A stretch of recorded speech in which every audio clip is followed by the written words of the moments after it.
So hello and good afternoon everybody. आजच्या लेक्चरमध्ये थोडा उशीर झाला आज लेक्चर रेकॉर्ड करायला. It's okay. सो जसं की तुम्हाला माहिती आहे, आपण लास्ट लेक्चरमध्ये ज्या ए सी सिंगल फेज मोटर आहे त्याच्या सेल्फ स्टार्ट करण्याच्या पद्धती आहेत त्या बघितल्या होत्या बघा. एक होती शेडेड पोल मेथड पहिली होती आणि split phase. Okay, split phase method. ठीक आहे. त्याच्या अगोदर आपण जे सिंगल फेज मोटर आहे त्या सेल्फ स्टार्टिंग का नसतात आणि त्याचं वर्किंग प्रिन्सिपल या सगळ्या गोष्टी ज्या या बघितल्या होत्या. All about single phase Motors. तर आजच्या लेक्चरमध्ये बघा आपण आता बेसिक तर आपलं झालं. आता मेन टॉपिकमध्ये यायचं आहे. मेन टॉपिक काय की प्रकार. जसं आपण डी सी मोटरचे प्रकार बघितले होते, डी सी जनरेटरचे प्रकार बघितले, 3 फेज इंडक्शन मोटरचे प्रकार बघितले, तसे आता सिंगल फेज इंडक्शन मोटर जी आहे तिचे प्रकारसुद्धा तुम्हाला माहीत असणं आवश्यक आहे. आणि भरपूर वापर जो आहे या मोटरचा केला जातो.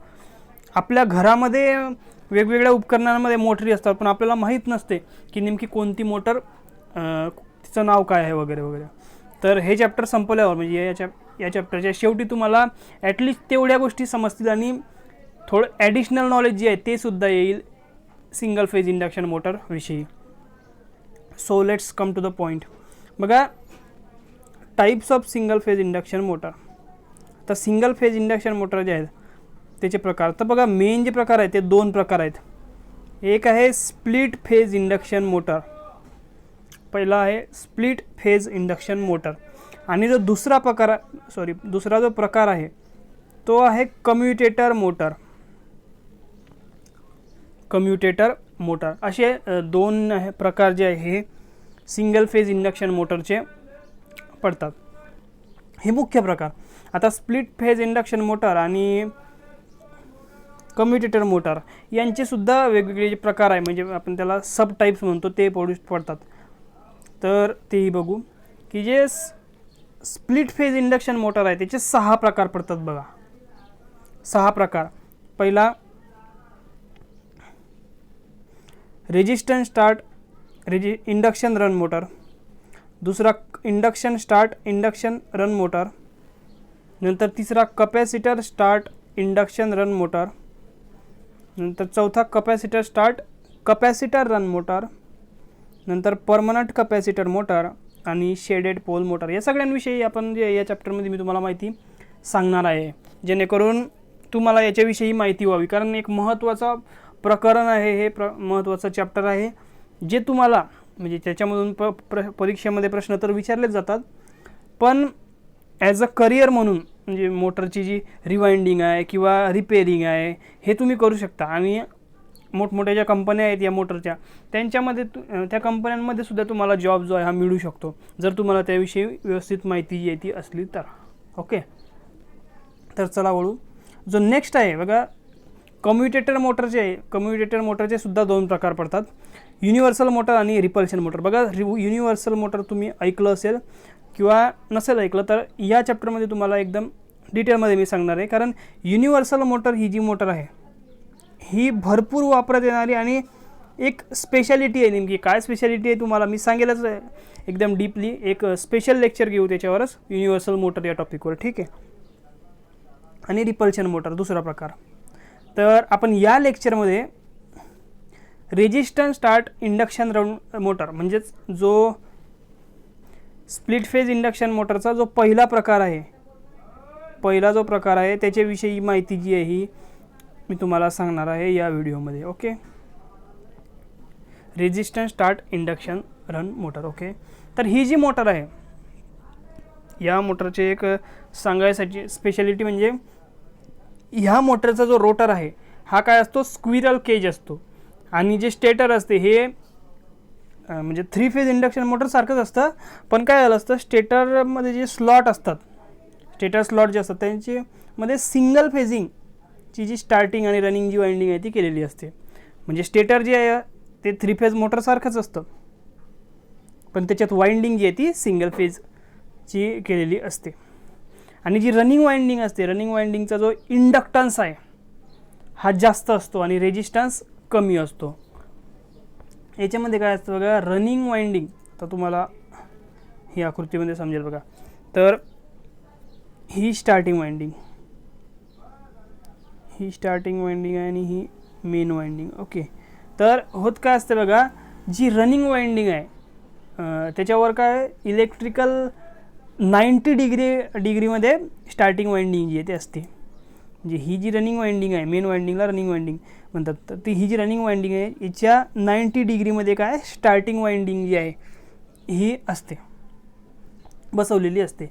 आणि रनिंग वाइंडिंगची जी जर आपण कम्पेअर केलं समजा रनिंग वाइंडिंग आणि स्टार्टिंग वाइंडिंगमध्ये, तर याच्या तुलनेमध्ये स्टार्टिंग वाइंडिंगचा जो रेजिस्टन्स असतो हा जास्त असतो आणि जो इंडक्टन्स असतो तो कमी असतो.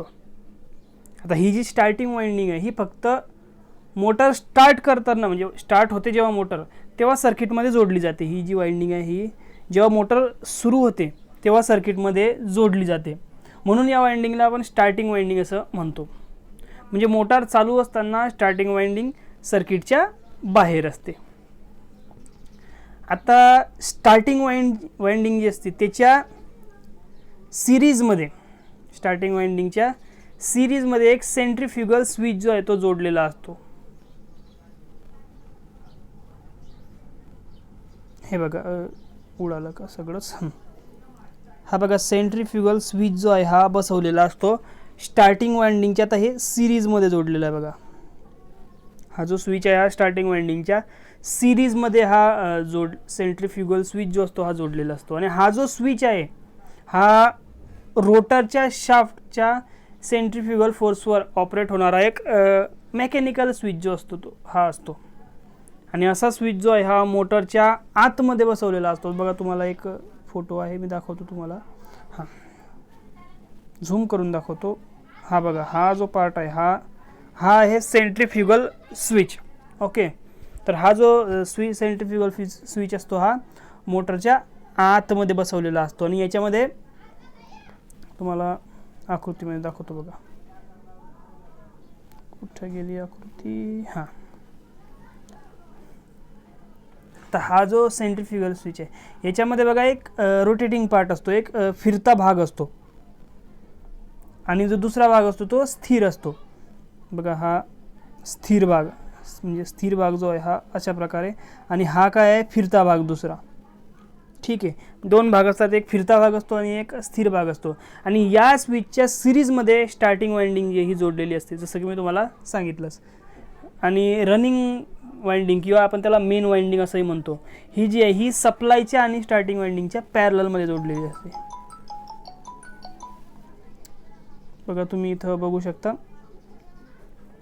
इथं की स्टार्टिंग वाइंडिंग आणि सेंट्रीफ्युगल स्विच याच्या पॅरललमध्ये ही जी रनिंग वाइंडिंग आहे म्हणजे मेन वाइंडिंग जी आहे ही बसवलेली असते, केलेली, याची जी जोडणी आहे ती केलेली असते. आता स्विचविषयी थोडक्यात तुम्हाला माहिती सांगतो की बघा दिसायला हा अशा प्रकारे हा जो स्विच आहे हा दिसतो. म्हणजे तुम्ही नाही तर मोस्टली काय होत असतं, तुम्हाला अशा प्रकारे आकृती दाखवली तर नेमके रिअलमध्ये जर तुमच्या समोर हा स्विच आला तर तो ओळखला जात नाही. त्याच्यामुळे तुम्हाला हे आकृती दाखवतो बघा. अशा प्रकारे हा जो भाग आहे हा स्थिर भाग आहे आणि हा फिरता भाग आहे, रोटेटिंग पार्ट जो आहे हा सेंट्रीफ्युगल स्विचचा असतो. आता ह्या स्विचचा जो फिरणारा भाग असतो हा रोटरच्या शाफ्टवर बसवतात आणि जो स्थिर भाग असतो हा एंड प्लेटवर आतून बसवलेला असतो. आणि स्थिर भागामध्ये S1 आणि S2 असे दोन कॉन्टॅक्ट पॉईंट असतात स्थिर भागामध्ये. म्हणजे हे S1 आणि S2 हे जे दोन कॉन्टॅक्ट पॉईंट आहे हे असतात म्हणजे त्याच्यामध्ये. आणि जेव्हा रोटर स्थिर असतो म्हणजे एकदम कॉन्स्टंट फिरत नाही तेव्हा काय होतं, फिरत्या भागाची इन्सुलेटिंग रिंग जी असते ही स्प्रिंग टेन्शनमुळे आत दाबलेली असते. त्याच्यामुळे स्थिर भागावर काय होतं, कॉन्टॅक्ट जे आहे हे जुळलेले असतात. आणि रोटर जेव्हा फिरतं म्हणजे गोल गोल गोल जेव्हा रोटर फिरतं तेव्हा काय होतं, जे सेंट्रीफ्युगल फोर्स तयार होतो एक प्रकारचा. आणि त्या फोर्समुळे जो रोटेटिंग पार्ट आहे म्हणजे हा फिरता जो भाग आहे हा, तर या फिरत्या भागावर काय होते, गव्हर्नर वेट जे आहे हे बाजूला होते, म्हणजे जे वेट असते ते बाजूला होते.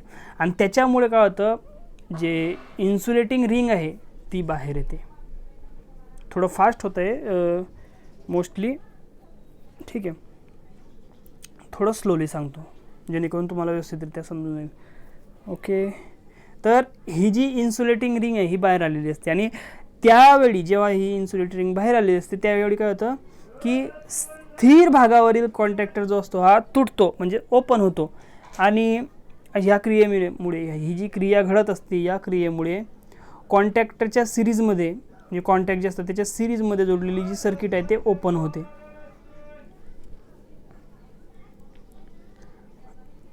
आता ह्या ज्या गोष्टी मी तुम्हाला सांगितल्या याच्यावरून एक गोष्ट तुमच्या लक्षात आली असेल किंवा नसेल आली तर मी सांगतो की सेंट्रीफ्युगल स्विच जो आहे हा मोटार बंद असताना क्लोज असतो. नीट लक्ष घ्या, सेंट्रीफ्युगल स्विच जो असतो हा मोटर बंद असताना काय असतो, क्लोज असतो, आणि मोटार फिरताना स्विच जो असतो तो हा ओपन असतो. हे गोष्ट लक्षात ठेवायची तुम्ही. काय, सेंट्रीफ्युगल स्विच हा मोटर जेव्हा बंद असते तेव्हा काय असतो, क्लोज असतो, आणि जेव्हा मोटर सुरू असते म्हणजे मोटर फिरत असते तेव्हा हा जो स्विच असतो हा ओपन असतो. ओके, आता सेंट्रीफ्युगल स्विचविषयी जी माहिती आहे ती झाली तुम्हाला. आता ही जी मोटर आहे resistance start induction run motor, okay, किंवा हा एक फोटो आहे तिचा. Okay, resistance start induction run motor ही जी आहे ह्या मोटरमध्ये नेमके कोणकोणते गुणधर्म पाहिजे की म्हणजे कॅरेक्टरिस्टिक्स ज्या या आवश्यक असतात त्याविषयी मी तुम्हाला थोडक्यात माहिती जी आहे ती सांगतो. आता ह्या ज्या मोटर आहे ही resistance start induction run motor जी आहे ही, या मोटरचा जो स्टार्टिंग टॉर्क असतो तो कमी असतो, नंतर जो स्टार्टिंग करंट असतो तो जास्त असतो, आणि पॉवर फॅक्टरसुद्धा कमी असतो. आणि या मोटरच्या जर स्पीडचा विचार केला तर ती जवळपास कायम असते, म्हणजे कॉन्स्टंट स्पीड मोटर जी आहे ही असते असं आपण याला म्हणू शकतो. ठीक आहे, आता सर्वात महत्त्वाची गोष्ट, आता एवढी माहिती आपण माहीत केली, मी तुम्हाला सांगितली, तर सर्वात महत्त्वाची गोष्ट काय की नेमकं ह्या मोटरचा वापर कुठं होतो. ठीक आहे, याच्याविषयी माहिती असणं आवश्यक आहे की अशी प्रकारची मोटर आहे ज्याला आतून सेंट्रीफ्युगल स्विच जो आहे हा लावलेला आहे, नंतर तिची वाइंडिंग अशा प्रकारे आहे. तर नेमका याचा वापर कुठं करतो, तर जिथं बघा, जिथं स्टार्टिंग टॉर्कची आवश्यकता नसते, म्हणजे अचानक तुम्ही एकदम फास्टली एकदम जोरात सुरुवात होण्याची जी आवश्यकता आहे ती नसते, हळूवार सुरुवात जरी झाली मोटरची तरी चालते, अशा ठिकाणी मोटरचा जो उपयोग आहे ह्या मोटरचा उपयोग जो आहे हा केला जातो. आता जर उदाहरणाचं जर सांगितलं तुम्हाला तर बघा, वॉशिंग मशीन म्हणजे एक सोपं उदाहरण की वॉशिंग मशीन जी आहे, वॉशिंग मशीनमध्ये resistance start induction run motor जी आहे ही वापरली जाते. नंतर जो व्हेंटिलेटिंग फॅन असतो त्याच्यामध्येही ही मोटर वापरली जाते. आणि जे पोर्टेबल इलेक्ट्रिक ग्राइंडर असते बघा, ग्राइंडर, त्याच्यामध्ये सुद्धा ही जी resistance start induction run motor आहे ही वापरली जाते. आता अशा भरपूर ठिकाणी जी आहे ही वापरली जाते. तर बघा, ह्या जो टॉपिक आहे resistance start induction run motor, याच्यामध्ये तुम्हाला आता महत्त्वाचंही सांगून देतो. ठीक आहे, जर प्रश्न वगैरे आलेच तर